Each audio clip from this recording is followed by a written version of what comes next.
Hi అండి, welcome to my channel Lavanya vlogs from Europe. అందరూ ఎలా ఉన్నారు? ఈ వ్లాగ్ వచ్చేసి డెలివరీ అయిన తర్వాత నెక్స్ట్ డే ఇంటికి వెళ్తున్న వ్లాగ్ అండి. అంటే home going vlog with baby అనుకోండి. ఇక్కడ అయితే నేను మా వారు ఇంక పాపని తీసుకుని వెళ్తున్నాము. ఇక్కడ కార్ సీట్ అయితే కంపల్సరీ. మనకేంటంటే ఆ సీట్ ఉంటేనే కానీ కార్లో వీడు ఎక్కించుకోవడం అనమాట. సో కార్ సీట్ తీసుకుని బేబీని తీసుకుని ఇంటికి వెళ్తున్నాము. మేము వెళ్ళేసరికి మనకి హెల్ప్ చేయడానికి నర్స్ అనే ఒక ఆవిడ వస్తారండి ఇంటికి. ఈవిడ మనకి అన్ని హెల్ప్ చేస్తారు. ఇది ప్రాసెస్ ఏంటని చెప్తాను. మనం ఇక్కడికి వచ్చిన తర్వాత హెల్త్ ఇన్సూరెన్స్ అయితే తీసుకుంటాం కదా. ఆ తీసుకున్నప్పుడు మనము వాటికి కాల్ చేసి ఇలా ప్రెగ్నెంట్ అని చెప్పగానే మనకు ఒక గిఫ్ట్ హ్యాంపర్ పంపిస్తాడు. అందులో బేబీకి సంబంధించినవి అండ్ మామ్కి సంబంధించినవి ఉంటాయి. అది ఏమేమి ఉన్నాయి ఏంటని నేను బ్లాగ్ కూడా చేశాను ఆల్రెడీ. అది కింద డిస్క్రిప్షన్లో అయితే పెడతాను, చెక్అవుట్ చేయండి. అండ్ ఆవిడైతే ఆ హ్యాంపర్ని తీసుకుని ఆవిడకి తగ్గట్టుగా అన్నీ సర్దుకుంటారండి. సర్దుకుని మనకి బేబీకి ఇంకా స్నానం నుంచి కానీ, లేదంటే బ్రెస్ట్ ఫీడింగ్ కానీ, లేదంటే రోజు బేబీ వెయిట్ అంటే గ్రో అవుతుందా లేదా, లేదంటే ఏదన్నా తక్కువ అవుతుందా అని చెప్పి రోజు వెయిట్ చెక్ చేస్తారు. అండ్ టెంపరేచర్ కూడా చెక్ చేస్తారు. అలాగా 6 days లేదంటే 8 days వరకు చెక్ చేస్తారనమాట. సో మనకి ఇంట్లో పేరెంట్స్ లేకపోయినా సరే వీళ్ళు రావడం వల్ల చాలా హెల్ప్ఫుల్ అవుతుందండి. వీళ్ళు ఏంటంటే ఓన్లీ బేబీకి సంబంధించినవే కాదు, మనకి ఇంట్లో ఏదైనా హెల్ప్ కావాలి, ఒక కిడ్ ఉన్నాడు అనుకోండి, వాళ్ళకి హెల్ప్ చేయడం కానీ, లేదంటే కిచెన్లో హెల్ప్ చేయడం కానీ, గిన్నెలు కడగడం మొత్తం అంతా చేస్తారు. అదేంటంటే ఫస్ట్ ఇంటేక్ తీసుకుంటారనమాట. మీకు ఏం హెల్ప్ కావాలి అంటే కాల్ చేసి మనల్ని అడుగుతారు, మీకు ఏ విధంగా మేము హెల్ప్ చేయాలి, ఏం చేయాలి అని చెప్పేసి అడుగుతారు. సో మాకైతే పేరెంట్స్ ఇంకా రాలేదు కాబట్టి మేమైతే బేబీకి ఇంకా నాకు టేక్ కేర్ చేసుకునేలాగా మాత్రమే తీసుకున్నాము, ఒక 3 hours ఉండేలాగా. సో ఇక్కడ ఈవిడ ఏంటంటే రోజు మార్నింగే వచ్చేదండి, 11కి వచ్చేది. 11 నుంచి ఒక 3 hours అయితే ఉండేది మాతో పాటు. వచ్చి నన్ను కూడా చెక్ చేసేది, అంటే నా స్టిచ్చెస్ ఎలా ఉన్నాయి, నా బాడీ టెంపరేచర్ ఎలా ఉంది, స్టిచ్చెస్ అవి హీల్ అయ్యాయా, అన్నీ చెక్ చేసేవారు. అండ్ బేబీకి కూడా బేబీ వెయిట్ గెయిన్ అవుతుందా లేదా, వెయిట్ గెయిన్ అవ్వకపోతే ఎందుకు, బ్రెస్ట్ ఫీడింగ్ కూడా టిప్స్ చెప్తారనమాట, ఎలా ఇవ్వాలి ఫీడింగ్ అన్నీ కూడా చెప్తారు. అండ్ ఇలా చూస్తున్నారు కదా, బేబీకి అయితే బాత్ కూడా చేపిస్తారు. అది మన ఇష్టం అనమాట. మేమైతే హాస్పిటల్లో చేయించలేదు ఇక్కడ. సో అందుకే ఏంటంటే వాళ్ళు క్లీన్ చేసి కూడా ఇవ్వలేదు మనకి. సో తెలిసిందే కదా, బ్లడ్ అది అంతా ఉంటుంది. సో అందుకు మేము ఏం చేసామంటే ఇలాగా బేబీకి స్నానం చేయించాము వచ్చిన రోజే, తర్వాత రోజు చేయించిన తర్వాత ఆవిడ మనల్ని అడుగుతుంది, ఎన్ని రోజులు చేయించాలి, మీకు స్నానం రోజు కావాలా లేదంటే ఆల్టర్నేట్ డేస్ కావాలా అని చెప్పి అడుగుతూ ఉంటారనమాట. అడుగుతున్నప్పుడు మనకు కావాలంటే చేయించుకోవచ్చు. కానీ మేము ఏంటంటే ఆ రోజు మాత్రమే చేయించుకున్నాము. ఆవిడ నాకు ఎక్స్ప్లెయిన్ చేస్తున్నారనమాట, ఎలా చేయించాలి స్నానము. న్యూ బార్న్ కదా, చాలా జాగ్రత్తగా టేక్ కేర్ చేయాలి. సో ఆవిడైతే ఇలాగ ఒక బాత్ టబ్ అయితే పెట్టుకున్నారు. సో ఇక్కడ కూడా ఇప్పుడు మేము ఇలానే చేపిస్తున్నాం బేబీకి కూడా. ఇలా బాత్ టబ్లో వాటర్ వేసి అలా స్నానం చేపిస్తున్నాను అనమాట. ఆ వ్లాగ్ కూడా నేను పెడుతున్నానండి, కమింగ్ వ్లాగ్స్లో అన్నీ ఉంటాయి. అండ్ ఆవిడైతే ఇలాగా ఆవిడకి పద్ధతిలో మాత్రమే సోప్ అది సెపరేట్గా రాసి అండ్ ఇలా బాత్ టబ్లో ఇలా వాటర్తో క్లీన్ చేసేసారు అంతే. మనకి ఇండియాలో లాగా మసాజ్ చేసేయడం, రుద్దేయడం అలా ఏముండదు. చాలా జాగ్రత్తగా బేబీని అయితే చూస్తున్నారు కదా ఎంత టేక్ కేర్ చేస్తుంది ఆవిడ. నాకు కూడా చెప్తుంది, ఇలా పట్టుకోవాలి, అలా పట్టుకోవాలి, అలా చేయించాలి అని చెప్పేసి.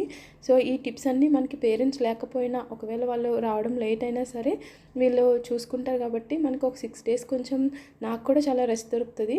ఏంటంటే నేను ఫీడింగ్ ఇచ్చి ఆవిడకి ఇచ్చేసేదాన్ని. ఆవిడ ఏం చేసేదంటే బర్ప్ చేయించేసి స్వెడల్ చేసి ఇంకా మళ్ళీ అందులో పెట్టేసేది అనమాట కాట్లో. సారీ, యాక్చువల్లీ ఆ వీడియో అంతా నేను తీయలేకపోయాను. నేను అప్పుడు చాలా టైర్డ్గా, చాలా నీరసంగా ఉన్నాను. సో ఇది మాత్రమే తీసానండి. ఆవిడ రోజు పాపకి వెయిట్ అది కూడా చెక్ చేసేది, ఎంత వెయిట్ గెయిన్ అవుతుంది అదంతా కూడా మనకి ఇలాగా ఒక ఫైల్ ఉంటుంది. ఇది అయితే క్రామ్జార్గ్ అనమాట నర్స్. సో ఆవిడ ఒక రిపోర్ట్ అయితే రాస్తారనమాట రోజు ఇంటికి వచ్చి, ఎన్ని రోజులు ఉన్నారు, రోజు ఏమేం చేస్తున్నారు చూస్తున్నారు కదా, points of special interest of ఇలాగా అన్నీ వాళ్ళకి ఉంటాయన్నమాట. వాళ్ళు వచ్చి ఈ ఫైల్లో ఎన్ని డేస్ ఉన్నారు ఏంటి, వాళ్ళు 6 days అయితే ఉన్నారు కదా, ప్రతిరోజు వచ్చి బ్రెస్ట్ ఫీడింగ్ ఏంటి, ఫార్ములా ఫీడింగా, బ్రెస్ట్ ఫీడింగ్ అయితే ఎంత ఇస్తున్నారు, ఫార్ములా ఫీడింగ్ అయితే ఎంత ఇస్తున్నారు, రోజు ఎంత మిల్క్ ఇవ్వాలి, ఎంత ఎక్స్ప్రెస్ చేయాలి, లేదంటే ఇలా బ్రెస్ట్ ఫీడింగ్ టిప్స్ అనమాట, మీకు ఎలా ఇవ్వచ్చు బేబీకి. సో పడుకుని ఇవ్వాలి, లేదంటే కూర్చుని ఇవ్వాలి, కూర్చుని ఉంటే ఎలాగా, పడుకుని ఉంటే ఎలాగా అన్నీ చెప్తారండి. చాలా చాలా ఇంపార్టెంట్ ఇది. ఇక్కడ నెదర్లాండ్స్లో ఉన్న వాళ్ళకైతే చాలా బాగా ఉపయోగపడతారు వీళ్ళైతే. అండ్ ఎవరైనా ప్రెగ్నెంట్ అవుతున్న వాళ్ళు లేదంటే ఎవరైనా ఉంటే కనుక షేర్ చేసుకోండి. అండ్ ఈ టిప్స్ కూడా మీ అందరికీ బాగా ఉపయోగపడతాయి, బ్రెస్ట్ ఫీడింగ్ టిప్స్ అన్నీ కూడా.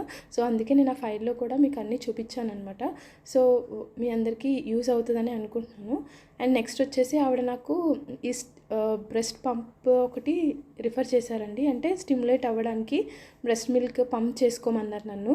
అందుకు నాకైతే ఇది ఒకటి తీసుకున్నాను నేను, మెడలాది. ఇది ఏంటంటే 2 సైడ్స్ పంప్ ఉంటుందన్నమాట. చూస్తున్నారు కదా, ఇందులో ఇలా ఉంటుంది. ఇది ఆవిడ నాకు రిఫర్ చేసి హాస్పిటల్ నుంచి తెప్పించుకోమన్నారు. ఈ పెద్ద బాక్స్లో ఉంది, ఏదో పెద్దగా ఉంది, ఏదో సూట్ కేసులానే ఉంది ఇదైతే. సో ఇదైతే నన్ను హాస్పిటల్లో తీసుకోమని చెప్పారు. ఈ మిషన్ ఏంటంటే మనకి బ్రెస్ట్ మిల్క్ స్టిమ్యులేట్ అవ్వడానికి చాలా యూజ్ అవుతుందండి. నాకు అప్పుడు చాలా బాగా పనిచేసింది అండ్ మిల్క్ కూడా బాగా వచ్చేది. ఇది ఏంటంటే మనకి రెంట్కి ఇస్తారనమాట. అది కూడా మనకి హాస్పిటల్స్లోనే దొరుకుతుంది. ఈ పంప్ అనేది కావాలంటే మనం విడిగా కూడా కొనుక్కోవచ్చు, బట్ అంత ఎక్స్పెన్సివ్ ఉంటుంది అనుకుంటున్నాను. మేము ఏంటంటే మామూలు చిన్న బ్రెస్ట్ పంప్ అనేది తీసుకున్నాం, కానీ ఇంత పెద్దది మనకు అవసరం లేదు అని ఇంకా మేము రిఫర్ చేయలేదు. ఇందులో అయితే చాలా సెట్టింగ్స్ ఉంటాయి, చూస్తున్నారు కదా. ఇది ఆన్ చేయగానే మనకి ఇందులో స్మాల్ నుంచి అంటే కొంచెం మిడిల్, లో, హై అలాగా స్టేజెస్ ఉంటాయన్నమాట. సక్కింగ్ ఇది స్టిమ్యులేషన్ కోసం మాత్రమే అండి, ఇంత పెద్దది. ఇది డైలీ యూస్ చేయాలంటే అంత మంచిది కాదని నేను చెప్తాను, ఎందుకంటే నాకు అలా అనిపించింది, అంత మంచిది కాదని. సో దీనికి ఇచ్చిన ఆ వైర్స్తో దీనికి బాటిల్స్కి కనెక్ట్ చేసి అది మనం పంప్ చేసుకోవాలన్నమాట. ఫుల్లీ ఎలక్ట్రిక్, మీరు ఏం చేయక్కలేదు, జస్ట్ ఆ పంప్ అనేది చేతితో హోల్డ్ చేసుకుంటే సరిపోతుంది. అండ్ దీనివల్ల నాకు మిల్క్ సప్లై బాగా వచ్చింది అండ్ పాపకు కూడా బాగా మిల్క్ అనేది నేను ఎంత ఇస్తున్నాను, ఎంత ఎంఎల్ తాగుతుంది ఏంటి అనేది కూడా తెలుస్తుంది. చూస్తున్నారు కదా, ఇక్కడ ఇది బటన్ ఆన్ చేసిన తర్వాత ఇక్కడ మనం తిప్పాలన్నమాట. తిప్పిన తర్వాత అక్కడ మనకి ఉంటుంది లోవా హైయా ఎంత కావాలి ఏంటి అని చెప్పేసి. సో దాన్ని బట్టి మనం పెట్టుకోవచ్చు. అండ్ నాకైతే చాలా నచ్చింది. అండ్ మేము ఇది ఓన్లీ రెంటల్ పర్పసే కాబట్టి ఒక 6 days 1 week అలా ఇస్తారు, తర్వాత మళ్ళీ మనం రిటర్న్ చేసేయాలన్నమాట. అండ్ ఇప్పుడు కూడా నేను బ్రెస్ట్ పంప్ కూడా తీసుకున్నాను, అది కూడా నేను పంప్ చేసుకుంటూ ఉంటానండి. ఎందుకంటే నాకు ఇంకొక కిడ్ ఉన్నాడు, బాబు ఉన్నాడు. సో ఇద్దరిని టేక్ కేర్ చేయాలి. అస్మాను బ్రెస్ట్ ఫీడింగ్ అంటే కష్టం కదా. సో బాటిల్ ఫీడ్ కూడా పంప్ చేసిస్తే నాకు కొంచెం ఫ్రీ టైం ఉంటుంది ఏదైనా పని చేసుకోవడానికని అది కూడా అలవాటు చేస్తున్నాను. సో అది కూడా నేను కమింగ్ వ్లాగ్స్లో పెడుతున్నాను అనమాట. సో నేను ఏం తింటే నాకు బ్రెస్ట్ మిల్క్ అనేది ఇంక్రీజ్ అయ్యింది, సో ఇవన్నీ కూడా నేను మీకు నెక్స్ట్ కమింగ్ బ్లాగ్స్లో చెప్తాను. ప్లీజ్ ఫుల్గా ఈ వీడియో చూసి లైక్ చేసి అండ్ సబ్స్క్రైబ్ చేయండి. అండ్ ఇదిగోండి మా పేరెంట్స్ లేరు కాబట్టి సో రోజు ఇంకా వీడియో కాల్స్లోనే సగం అయిపోయేది. వాళ్ళు బేబీ పుట్టిన ఒక 1 week తర్వాత వచ్చారనమాట. ఇదిగోండి మా బాబు బేబీతో ఆడుకుంటున్నాడు, దాన్ని విసిగిస్తాడు, పాప ఏమో ఏడుస్తూ ఉంటుందన్నమాట.